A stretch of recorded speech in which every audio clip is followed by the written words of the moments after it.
Hello people, what's up? In this video, I'm gonna be teaching you how you can enable the dark mode in Kick Messenger. So let's go ahead and start the video. Welcome to how to log in.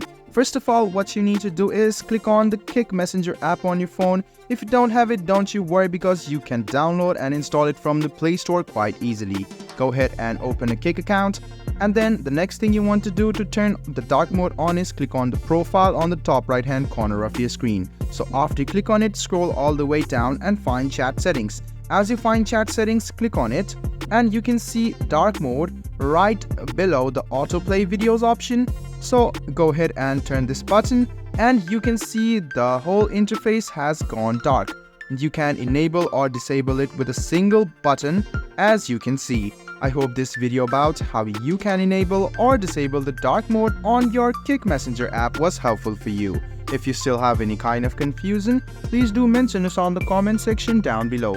Like the video, subscribe to the channel and do hit the bell button for more.